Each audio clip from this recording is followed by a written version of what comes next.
تعالیٰ قرآن پاک میں فرمایا کہ یہ لوگ کہتے ہیں کہ ہم اللہ پر ایمان لائے اور روز آخرت پر ایمان لائے، ان سے کہہ دو کہ تم اللہ کو دھوکہ دینا چاہتے ہو۔ یہ بدبخت منافقین لوگ ہیں جو صرف اللہ اور روز آخرت پر ایمان رکھتے ہیں اور شان رسالت کے منکر ہیں۔ یہ ماننا نہیں کہ بس وہ جی اللہ کے نبی تھے، بس نبوت کی پوری شان کو تسلیم کرنا، ان کے اختیارات کو، ان کے مقام کو تسلیم کرنا جو اللہ تعالیٰ نے ان کو عنایت کیا ہے، ان کا حاضر ناظر ہونا، ان کا علم غیب، ہر چیز کو تسلیم کرنا، یہ ہوتا ہے اصل تسلیم کرنا۔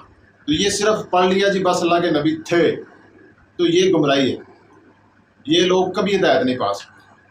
شیطان بھی رسالت کا منکر تھا، اللہ کے خلیفہ کا منکر تھا، نبی کا منکر تھا، باقی اللہ کا منکر وہ بھی نہیں تھا شیطان۔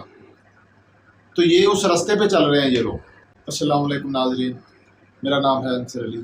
پچھلی ویڈیو کے اندر حضور نبی کریم صلی اللہ علیہ وسلم کے حاضر و ناظر ہونے پر 5 دلائل میں نے پیش کیے۔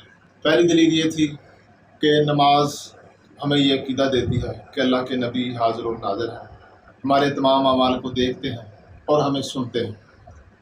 ہم یا رسول اللہ نماز کے اندر پکارتے ہیں السلام علیکہ ایھا النبی، اے نبی آپ کے اوپر سلام۔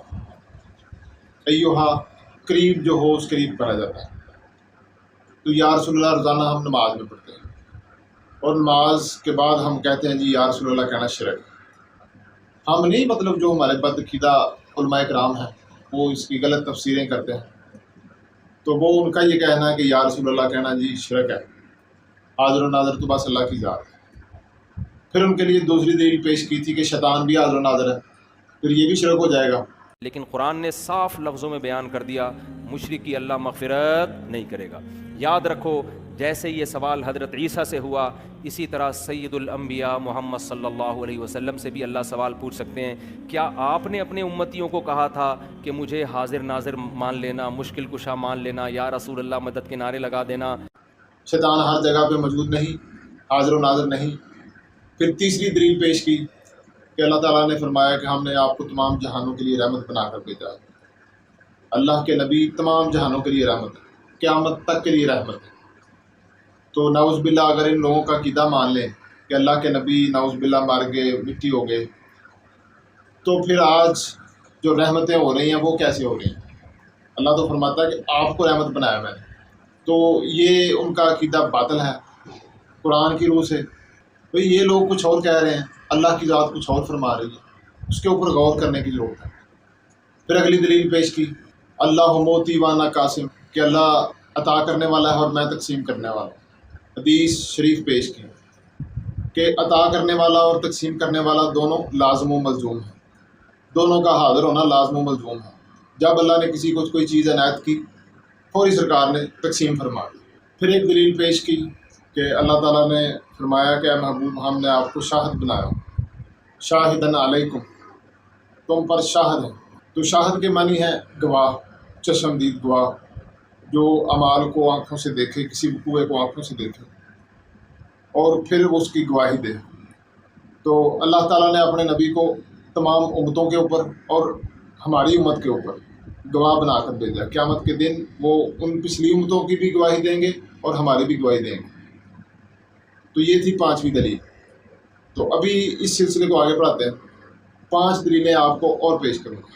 سب سے پہلے تو قرآن پاک میں اللہ تعالیٰ فرماتا ہے کہ اللہ اور اس کے فرشتے حضور نبی کریم صلی اللہ علیہ وسلم پر درود و سلام بھیجتے ہیں، اے ایمان والو تم بھی ان پر درود و سلام بھیجا کرو۔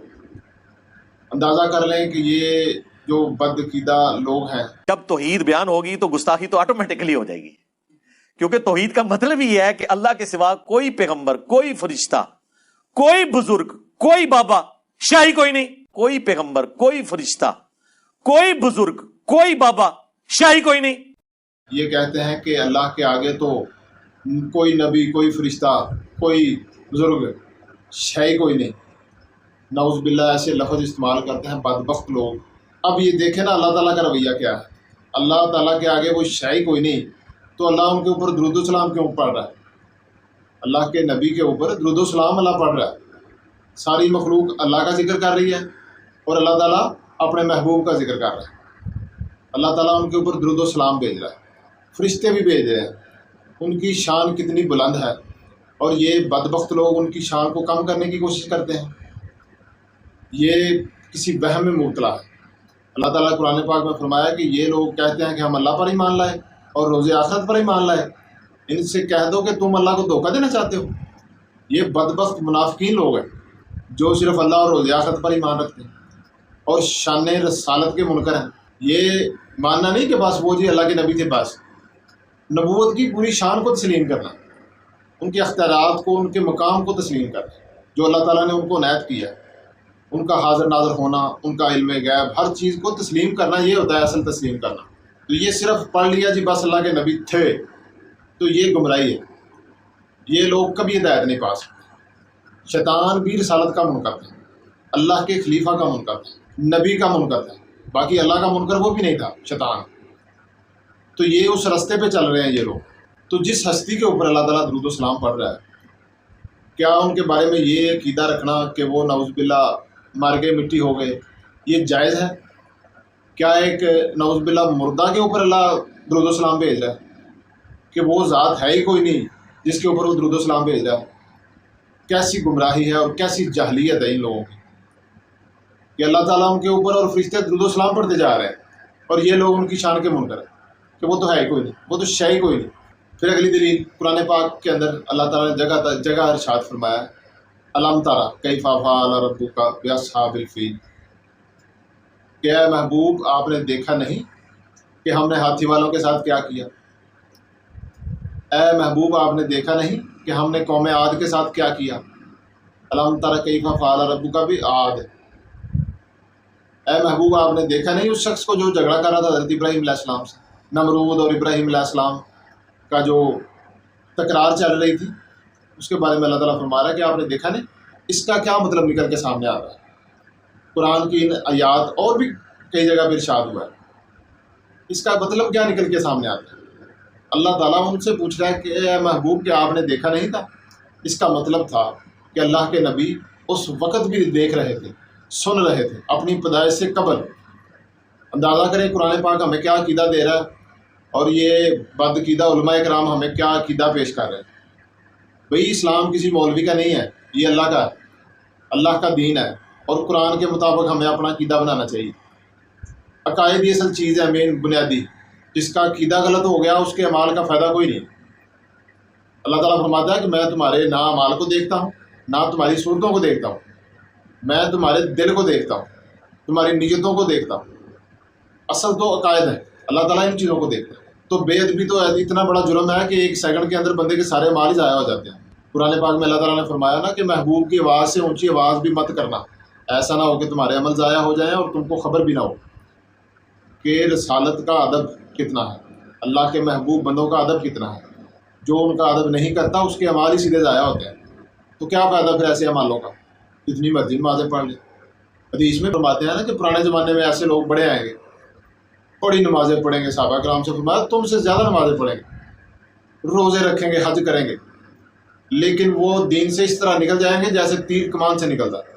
یہ گمراہی کا دور ہے، اور یہ وہ لوگ ہیں جن کے بارے میں ارشاد فرمایا اللہ کے نبی کہ دین سے ایسے نکلیں گے جیسے تیر کمان سے نکلتا ہے۔ تو ہمیں اپنا عقیدہ قرآن کے مطابق بنانا چاہیے، حدیثوں کے مطابق بنانا چاہیے، جس چیز کا اللہ نے ہمیں حکم دیا ہے، جو چیز کامن سینس سے جو سامنے نکل کے آ رہا ہے عقیدہ، تھوڑی سی بھی کامن سینس ہو نا بندے کو، تو بندے کو ساری سمجھ آ جائے۔ حق بھی واضح ہے اور باطل بھی واضح ہے۔ جس نے اختلاف کرنا ہے اس نے جان بوجھ کے کرنا ہے، اس کے دل کے اندر کوئی بیماری ہوگی اس وجہ سے وہ اختلاف کر رہا ہے، یہ نہیں کہ اس کو پتہ نہیں چلا۔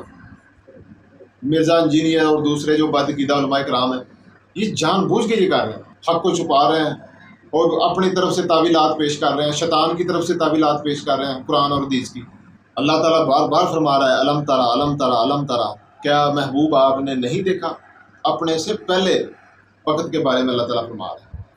اللہ کے نبی فرمایا کہ جب آدم مٹی میں گوندا جا رہا تھا میں اس وقت بھی نبی تھا، میں اس وقت بھی اس کو دیکھ رہا تھا، سن رہا تھا۔ پھر ایک اور حدیث ہے، حضرت امام سیوطی اس کو نقل کرتے ہیں کہ اللہ کے نبی صلی اللہ علیہ وسلم نے ارشاد فرمایا کہ اللہ تعالیٰ نے میرے سامنے دنیا کو اٹھا دیا، جو کچھ دنیا کے اندر ہے میں سب دیکھ رہا ہوں، اور قیامت تک جو کچھ ہونے والا ہے میں وہ بھی سب کچھ دیکھ رہا ہوں، اور میں ایسے دیکھ رہا ہوں جیسے اپنی ہتھیلی کو۔ حسن حدیث ہے، امام سیوطی رحمۃ اللہ علیہ نے اس کو نقل کیا۔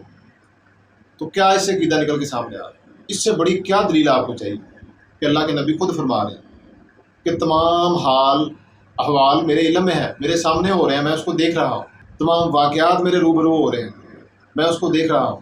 پھر ایک اور دلیل، اللہ تعالیٰ نے جگہ جگہ پہ قرآن پاک کے اندر ارشاد فرمایا کہ اے محبوب یاد کرو، اے محبوب یاد کرو، اے محبوب یاد کرو جب ہم نے بنی اسرائیل کو آل فرعون سے نجات دی، اے محبوب یاد کرو جب ابراہیم علیہ السلام کو آگ میں پھینکا گیا، اے محبوب یاد کرو جب موسیٰ علیہ السلام نے اپنی قوم سے کہا کہ اللہ کا حکم ہے کہ گائے کو ذبح کرو، اے محبوب یاد کرو جب اللہ تعالیٰ نے فرشتوں کو حکم دیا کہ میں زمین پر اپنا نائب بنانے والا ہوں، اے محبوب یاد کرو جب اللہ تعالیٰ نے فرشتوں کو حکم دیا کہ آدم کو سجدہ کرو۔ جگہ جگہ پہ یہ ارشاد ہے، یاد اس کو کروایا جاتا ہے جس نے وہ مشاہدہ کیا ہو۔ ہم نہیں کہتے بھی وہ یاد کر دو میں گئے سا فلان جگہ تے کہ کی ہو ایسی، تو وہ اسی طرح کہ وہ کسی کو واقعہ یاد کروایا جا رہا ہے جس نے وہ دیکھا ہو۔ تو جگہ جگہ پہ قرآن پاک میں یہ آپ کو اشارے ملیں۔ تو یہ ان سب احادیث سے، ان سب قرآن کی آیات سے کیا چیز نکل کے سامنے آتی ہے؟ تو جاہل سے جاہل بندہ بھی ہو نا، اس کو بھی سمجھ لگ جاتی ہے کہ اللہ کے نبی کے پاس علم غیب کے خزانے ہیں، اللہ تعالیٰ نے ان کو علم غیب عطا کیا ہوا ہے، اللہ تعالیٰ نے ان کو حاضر ناظر بنایا ہوا ہے۔ تو یہ جاہل سے جاہل بندہ بھی یہ نتیجہ نکال سکتا ہے اس کے اندر سے۔ تو اور کیا شان چاہیے آپ کو؟ کون سی ایسی آیت چاہیے جس سے آپ کو پھر پتہ چل جائے کہ واقعی حاضر ناظر ہے؟ بھئی یہ عشق ہے، یہ محبت ہے، دین کی جو اصل ہے وہ اللہ کے نبی کا عشق ہے۔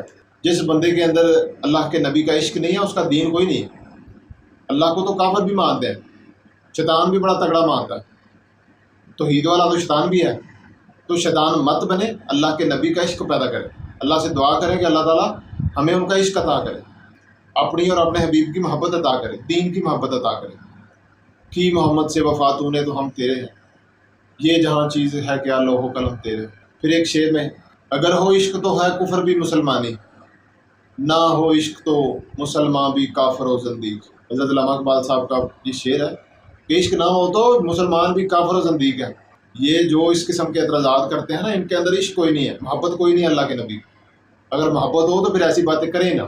تو یہ کافر و زندیق کہہ رہے ہیں علامہ اقبال ان کو، تو ان لوگوں کو فالو کرنا ہے آپ لوگوں نے، ان لوگوں کے پیچھے چلنا ہے، تو پھر یہ بھی آپ کو جہنم کی طرف لے کر جائیں گے۔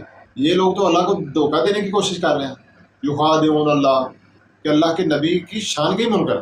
ایک سچے مسلمان کو یہی عقیدہ رکھنا چاہیے، ایک مومن کو یہی عقیدہ رکھنا چاہیے کہ اللہ کے نبی حاضر و ناظر ہیں، اللہ کے نبی کے پاس علم کے خزانے ہیں، اللہ کے نبی قیامت کے دن سفارش بھی کریں گے، شفاعت بھی فرمائیں گے، گناہ گاروں کی بخشش بھی کروائیں گے۔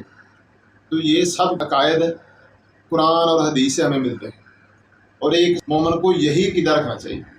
ناظرین، اگر ویڈیو آپ کو اچھی لگی تو یہ باتیں ان لوگوں تک پہنچائیں جن کے ایمان خطرے میں ہے، جو بدعقیدگی کے اندر جکڑے ہوئے ہیں، شاید کسی کی اصلاح ہو جائے اور اللہ تعالیٰ آپ کو اس کا اجر عطا کرے۔